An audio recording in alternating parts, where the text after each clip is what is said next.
adzan, terkait masalah adzan, informasi perjuangan sedikit ya ikhwan. Hari Jumat yang lalu, ba'dal Jum'ah, kita baru saja menggunakan hak konstitusi kita untuk mengemukakan pendapat. Itu bahasa hukumnya. Kalau bahasa syariatnya amar ma'ruf nahi munkar, itu dijamin oleh undang-undang. Di depan Kementerian Agama Republik Indonesia, secara garis besar ada dua hal yang kita soroti ya ikhwan. Yang pertama masalah surat edarannya, yang kedua masalah pernyataan menterinya. Bicara soal surat edarannya, ahibba'il kiram, ada dua hal berkait surat edaran. Ada dua hal yang mau saya pisahkan. Yang pertama, poin pertama soal adzan. Karena di situ silahkan lihat yang lengkap, jangan sepotong-potong. Anda lihat yang lengkap, yang utuh. Di situ ada pengaturan pembatasan volume adzan 100 dB apa kalau nggak salah. Silahkan dicek, itu dicek silahkan. Saudara, saya setuju adzan itu ada adabnya, ada akhlaknya, ada tata caranya, ada hukum-hukumnya. Kalau bisa yang suaranya enak, nah, jadi masuk ke hati juga enak, ngedengerinnya juga enak. Ada caranya, ada adabnya, ada akhlaknya saudara. Tapi termasuk syiar adzan yang paling penting, yang paling menonjol, nah, itu adalah raf'us shaut, ngangkat suara. Karena kalau kita lihat ke arti adzan itu sendiri, adzana yu'adzinu, isim fa'ilnya muadzin, orang yang adzan. Adzin fin nasi bil haji ya'tu kerijalan ila akhir ayat, ila akhir wa'adzin fin nasi bil haji ila akhir ayat. Wa'adzinnya itu mahallu syahidnya wa'adzin. Artinya adzan itu pengumuman. Pengumuman masuk waktunya sholat. Nah, pengumuman itu supaya benar-benar tujuan dari pengumuman itu tercapai, kalau bisa sejauh mungkin, cakupannya seluas mungkin. Kira-kira jelas atau tidak? Makanya disunahkan dalam adzan itu raf'us shaut, ngangkat suara. Makanya perempuan nggak dianjurkan buat adzan, karena perempuan nggak dianjurkan buat ngangkat suara sampai suaranya kedengeran kemana-mana, nggak dianjurkan. Tapi di adzan itu yang dianjurkan laki-laki dzakar, karena ada raf'us shaut, syiarnya itu ngangkat suara, saudara. Nah ini kalau diatur, dipatok, faktanya realita di masyarakat ini beda-beda. Ada yang masjidnya berdekatan, ada yang masjid satu sama lain berjauhan, jarak antara masjid dan musola berjauhan. Yang bijak itu seharusnya udah biarin masjid musola ngatur masing-masing sesuaikan dengan lingkungannya masing-masing. Udah biarin jadi civil society, biar jadi ada di tangan rakyat, biar mereka sesuai dengan kesepakatan wilayahnya masing-masing, lihat lingkungannya. Nah, karena kalau yang jarak masjidnya jauh, jarak musolanya jauh, batasan suaranya dibatasin, nanti syiarnya itu malah jadi nggak sampai, saudara. Kira-kira jelas atau tidak? Makanya saya setuju dengan sikap Nahdlatul Ulama tahun 2012. Nah, saya setuju sama sikap NU tahun 2012. Tahun 2012 Wakil Presiden Budiono, masih ingat kan kita punya wakil presiden namanya Budiono? Hampir lupa, jarang kesebut nama beliau tuh. Tahun 2012 Budiono pernah melontarkan wacananya apa? Untuk mengatur volume adzan. Ulama nolak saat itu, ulama mengecam, ulama nolak. Salah satu yang nolak paling kencang siapa? Nahdlatul Ulama, saudara. PWNU Jawa Timur Kiai Haji Mutawakkil Allah dengan tegas menolak pengaturan volume suara azan. Saya mau tanya, sikap ini bagus atau tidak? Dukung atau jangan? Dukung. Makanya saya jangan kok malah berbalik saat ini, saudara. Kira-kira jelas atau tidak? Nah, jadi biarkan ini melihat kepada lingkungan masing-masing, menengok kepada kondisi syiar di wilayah masing-masing. Biarkan ini jadi civil society. Biarkan ini jadi syiar yang berbalut dengan local wisdom, kearifan lokal. Artinya disesuaikan dengan kearifan lokal masing-masing, saudara. Itu yang pertama soal azan. Jadi kami nggak setuju tuh kalau volume azan diatur, dipatok dari pusat, itu nggak bijak, itu kurang bagus. Kira-kira jelas atau tidak? Kemudian yang kedua, saudara, masalah selain azan dibahas juga di surat edaran itu. Selain azan, ratib, zikiran, sholawatan, ngimamin, khutbah Jumat, kemudian apa, pengajian dan seterusnya, apakah pakai mic luar, apakah pakai mic dalam dan seterusnya, dibahas secara detail, secara rinci. Silakan Anda lihat saudara, dibahas. Nah, ada sebagian yang dibahas katanya nggak boleh pakai mic luar, harus pakai mic dalam, padahal banyak di antara umat Islam di Indonesia yang udah turun temurun pakai mic luar seperti itu. Saudara, sama seperti adzan tadi, bahkan ini faktanya sudah terjadi keberagaman di tengah-tengah masjid di antara umat, di tengah umat. Ada masjid yang emang doyan speaker. Contoh, masjid yang biasanya berafiliasi ke Nahdlatul Ulama. Saya hampir 6 tahun mondok di Pasuruan. Saya tinggal di lingkungan yang di kampung itu rata-rata orang NU sekitar pondok. Saya di Gresik hampir setahun.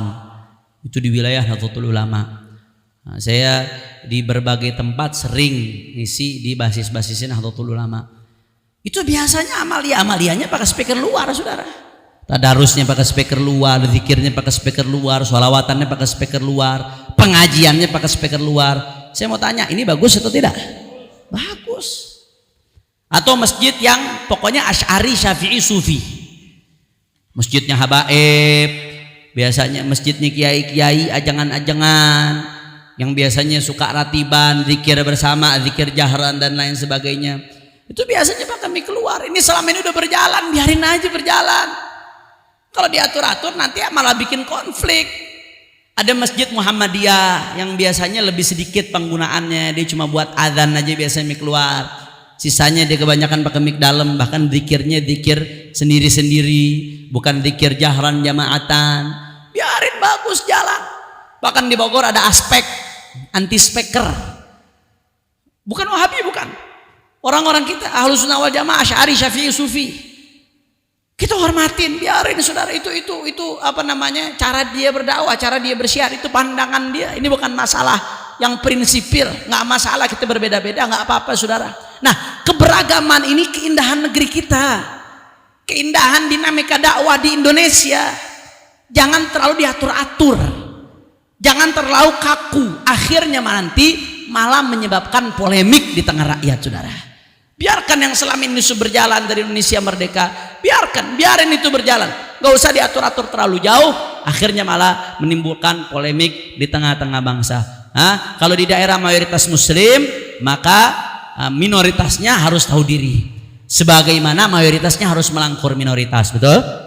Nah, di daerah mayoritas non muslim, maka minoritasnya juga harus tahu diri, menyesuaikan lingkungan setempat, sebagaimana mayoritas non muslim kita di Indonesia Bhinneka Tunggal Ika harus juga merangkul minoritas muslim saudara. Ini udah jalan, ini indah, ini yang namanya Bhinneka Tunggal Ika saudara. Makanya sederhana, saya kasih contoh simpel ya. Kalau ente nggak demen speaker masjid musola, jangan tinggal dekat masjid musola, selesai. Sebagaimana kalau lu kagak demen bising dengan suara kereta, ya nggak usah tinggal dekat rel, bukan ban keretanya yang copotin. Jelas atau tidak? Simpel, sederhana. Itu yang pertama. Kira-kira jelas atau tidak? Insya. Yang kedua, nah ini nih, ini yang menyakitkan kita saudara. Ini yang membuat kita resah. Ini yang menggores perasaan kita. Kalau tadi masalah pengaturan speaker toa masjid mungkin masih bisa debatable, mungkin masih bisa pro kontra. Tapi ini yang kedua, pernyataan Menteri Agama dalam salah satu wawancara. Silakan lihat yang lengkap, yang utuh, jangan dipotong-potong. Lihat yang lengkap, yang utuh, jangan dipotong-potong, jangan dipelintir-pelintir, jangan sepotong-sepotong. Lihat yang lengkap, yang utuh, saudara. Saya, ini kebanyakan di sini udah lihat atau belum yang lengkap, yang utuhnya?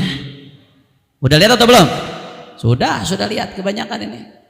Saya menyimpulkan dan banyak orang menyimpulkan, ya, itu dia menyampaikan satu, ada beberapa suara yang dia sebutkan, suara yang keluar dari toa masjid musola. Dua, suara yang keluar dari rumah ibadah non muslim. Tiga, suara gonggongan. Nggak usah dilanjutin, nggak enak dengarnya aja udah nggak enak di majelis saudara. Terus disebutin intinya sama-sama suara, sama-sama perlu ditertibkan. Itu kalau kita belajar balaghah namanya wajhu syabah tuh. Wajhu syabah, titik temunya. Sama-sama suara, sama-sama perlu ditertibkan. Ini kesimpulan yang saya tangkap ya. Kalau kita bicara usul fikih itu namanya illah jami'ah, titik temu antar masalah-masalah yang hukumnya serupa. Sama-sama suara, sama-sama perlu ditertibkan. Ini ya Allah, saya mau tanya jawab yang jujur deh. Jawab yang jujur setelah Anda tonton secara lengkap video tersebut. Sakit gak dengar pernyataan seperti itu? Orang kompak, sakit atau tidak? Pedih atau tidak? Resah atau tidak? Makanya saudara, jangan malah cari pembelaan sana sini, nyalain sana situ, petantang petenteng saudara, ngancem-ngancem. Ada sekelompok orang malah yang ngancem-ngancem orang yang nggak setuju saudara. Saudara, Anda tidak punya tangan yang cukup untuk nutup kuping semua orang, tapi Anda punya tangan yang cukup untuk nutup mulut Anda. Betul? Betul?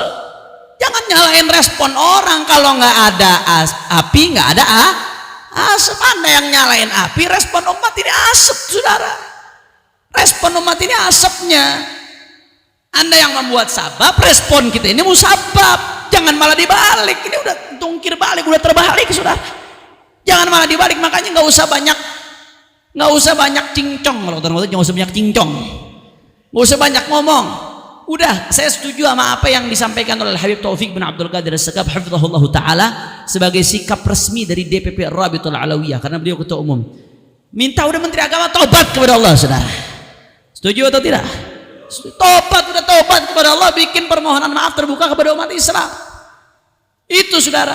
Dan tuntutan kita yang pertama suruh tobat kepada Allah, yang kedua bikin permohonan maaf terbuka kepada umat Islam, dan yang ketiga kita minta supaya dia mempertanggungjawabkan perbuatannya saudara. Kira-kira setuju atau tidak?